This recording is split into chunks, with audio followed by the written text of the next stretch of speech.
Hej venner.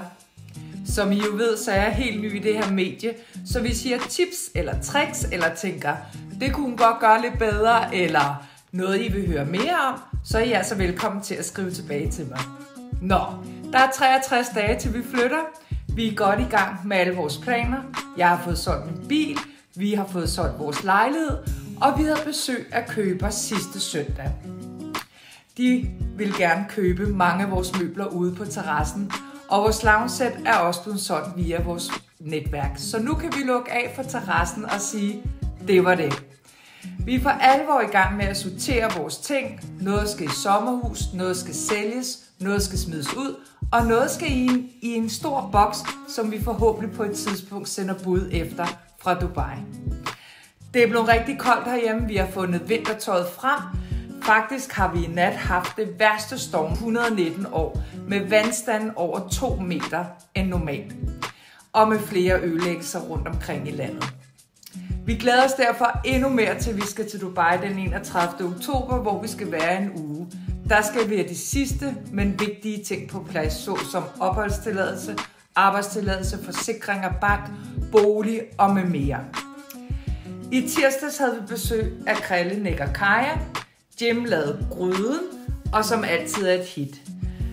Altså jeg vil sige, når jeg har været sammen med de unge mennesker, så står jeg altid fuldstændig i vatter og i balance på mine energier. Gud, hvor jeg elsker de unge mennesker. Vi havde en dejlig overnatning hos Lotte og Brian. Det er lidt som at komme hjem. Forkælelse, grin og gode samtaler. Morten og Camilla, de er hjemme fra deres skønne sommerhus i Spanien, og vi havde forleden dag en rigtig lækker aften på Olea. Husk nu at gøre brug af Diner Week. Det er gode tilbud, vi har herhjemme. Vi ser en masse af vores venner og familie i øjeblikket, og jeg kan ikke lade være med at tænke på hver gang. Ses vi igen, eller går der lang tid? Det gør det hele lidt mere intenst, og sådan burde det jo egentlig være, hver gang man ser sine venner og familie. Ved man, om man ses igen? Nej, det gør vi jo i virkeligheden ikke. Planen her for det første år, for der er mange, der har spurgt ind til det, det er, at vi lejer en lejlighed, som er møbleret. Derefter så skal vi jo tage stilling til, vil vi blive dernede, eller hvad skal der ske? Vi kommer hjem til næste jul, og vi skal virkelig tage en god beslutning. Fortsætter det her, eller skal vi tage hjem? Og det kan godt være, at vi lever et rigtig dejligt liv nede i Dubai, men vi bliver også nødt til at kigge lidt på økonomien. Så til næste jul igen, der kommer vi hjem, og så håber vi selvfølgelig, at vi kan tage afsted igen med henblik på at købe vores eget sted dernede.